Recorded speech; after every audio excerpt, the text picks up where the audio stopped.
আসসালামু আলাইকুম। সিএসএস বাংলা টিউটোরিয়ালে স্বাগত জানাচ্ছি। আমি মেহরাব হোসেন। আজকে আমরা শিখব যে সিলেক্টর। সিএসএস এর সিলেক্টরটা খুবই ইম্পর্টেন্ট। তো সাধারণত আমরা সিলেক্টর বলতে কি বুঝি? সিলেক্টর বলতে সাধারণত বোঝায় যে যেটা দ্বারা আমরা সিলেক্ট করতে পারি সেটাকে আমরা বলি সিলেক্টর। এখন সিএসএস করে আমাদের সিলেক্টরের কি দরকার সেটা যদি দেখতে চাই তাহলে দেখেন যে আগের যে এক্সটার্নাল সিস্টেমটা আমরা দেখছিলাম সেটাই যদি বলি তাহলে দেখেন যে এখানে আমাদের যে HTML এর যে কোডগুলো আছে তার মধ্যে দেখেন যে একটা পি ট্যাগ ইউজ করছি। এখন পি ট্যাগটা হচ্ছে একটা প্যারাগ্রাফ ট্যাগ। যারা HTML এ কাজ করছেন তারা অবশ্যই জানেন যে পি ট্যাগটা আমরা কেন ইউজ করি। তো সিম্পল দেখেন যে এখানে আমার 4টা লাইন আছে। আমি চাচ্ছি যে এই 4টা লাইনের আমি কালার চেঞ্জ করব অথবা অন্য কোনো কাজ করব, সেটা অবশ্যই সিএসএস কোড দিয়ে। তো সেই কাজগুলো করার সময় আমাকে অবশ্যই বলে দিতে হবে যে আমি কোন লাইনের কাজটা করতে চাচ্ছি। তার মানে কি যে সিম্পল চিন্তা করেন যে আমাদের মধ্যে যদি দুজন লোক থাকে, আমরা যে কোনো একজনকে ডাকতে হলে অবশ্যই তার নামটা ধরে আমরা ডাকি। তো নামটাই হচ্ছে তার সিলেক্টর। এখানেও আমাদের ঠিক সেরকমই আর কি, যে আমরা যে HTML কোডটা লিখবো, আমরা তো চাচ্ছি যে এই কোডের উপরে আমার সিএসএস কোডটা অ্যাপ্লাই হবে। কিন্তু আসলে তো এই কোডে যদি একটা নেম না থাকে, আমরা যদি নেম ধরে না ডেকে বলি যে অমুক নাম্বার লাইনের উপর আমার এই কোডটা অ্যাপ্লাই হোক, সেক্ষেত্রে তো আর কোডটা কাজ করবে না। আসলে সিলেক্টর বলতে আমরা এরকমই বুঝি। তো আমরা ফার্স্ট আগে জেনে নিই যে সিলেক্টর কয় ধরনের হতে পারে। তো আমরা দেখি যে সিলেক্টর আপাতত 3 ধরনের হতে পারে। একটা হচ্ছে ট্যাগ নেম, যে আমাদের যে ট্যাগ গুলো আমরা ইউজ করতেছি এই ট্যাগের নেম ধরেই আমরা কল করতে পারি, সেটা হচ্ছে ট্যাগ নেম। আরেকটা হচ্ছে আইডি ডিক্লেয়ার করে, আর একটা হচ্ছে ক্লাস ডিক্লেয়ার করে।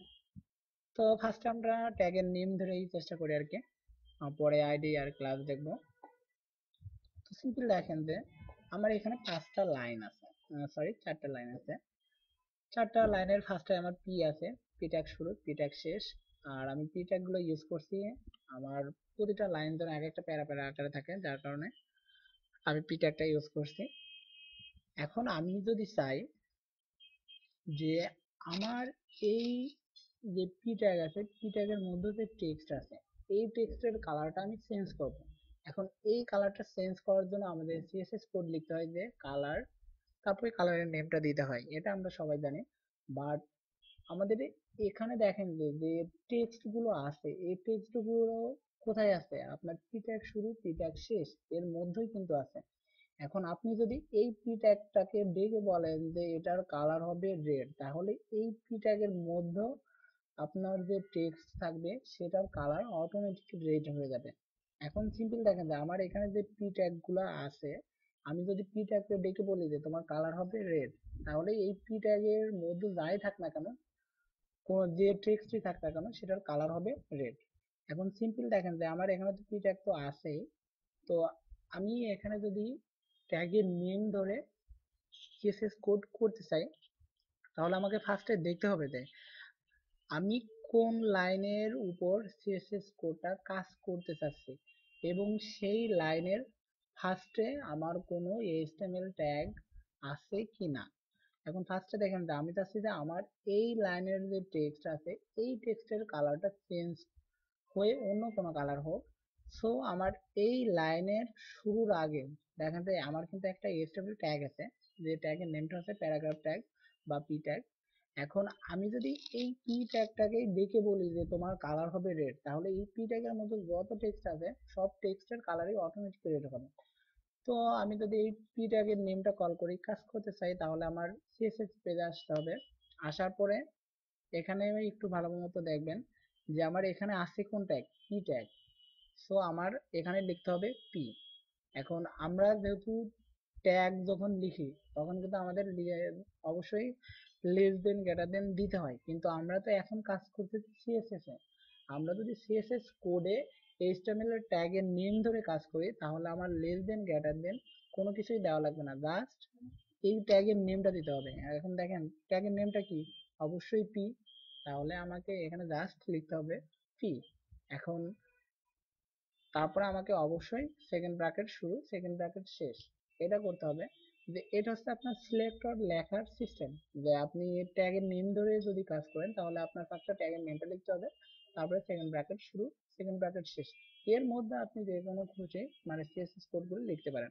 এখন আমি যদি সিম্পল লিখি যে কালার রেড, এবং আমরা আর একটা কাজ করে দিই যে ব্যাকগ্রাউন্ডে একটা কালার দিয়ে দিই, ব্যাকগ্রাউন্ড কালার দিয়ে দিই ইয়েলো। এখন সিম্পল দেখেন যে আমি যদি এবার রিলোড দিই তাহলে দেখেন যে আমার প্রতিটা লাইনের টেক্সট কালার হচ্ছে রেড এবং ব্যাকগ্রাউন্ড কালার আছে ইয়েলো। তাহলে দেখেন যে আমি যে এইচটিএমএল কোডে লিখছি এখানে কিন্তু আমার ট্যাগের নেম আছে, এই ট্যাগের নেম ধরেই আমি যে সিএসএস কোডগুলো করছি এটাই হচ্ছে আমার ট্যাগের নেম, ট্যাগ নেম আর কি, যে ট্যাগের নেম ধরে সিলেক্ট করা যায়। তো সিম্পল দেখেন যে পি ট্যাগ ইউজ করছি, আমি পি ট্যাগের নেম ধরেই সিএসএস কোডগুলো করছি, যার কারণে আমার পেজের যতগুলো পি ট্যাগ আছে সবগুলোর উপরে কিন্তু এই কোডটা অ্যাপ্লাই হবে। তো যাই হোক, এখন ট্যাগের নেম ধরে সিএসএস কোড করার সুবিধাগুলো বলি। সিম্পল দেখেন যে এখানে কিন্তু আমার আছে 4টা লাইন, আর আমি এখানে কোড করছি কিন্তু এক লাইন। আমি এক লাইনে লিখে দিচ্ছি কি যে আমার যে পি ট্যাগ আছে পি ট্যাগের কালার হবে রেড, ব্যাকগ্রাউন্ড কালার হবে ইয়েলো। তার মানে আমার এখানে যতগুলো পি ট্যাগ আছে সবগুলো পি ট্যাগের মধ্যে যে টেক্সট আছে সেই টেক্সটের কালার হবে রেড এবং ব্যাকগ্রাউন্ড কালার হবে ইয়েলো।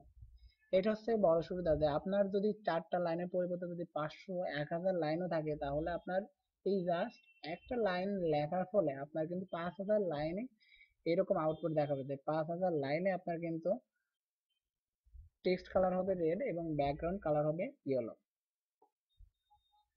এটা হচ্ছে ট্যাগের নেম ধরে সিএসএস কোড করার সবচাইতে বড় সুবিধা, এবং সবচেয়ে বড় অসুবিধাও হচ্ছে এটা।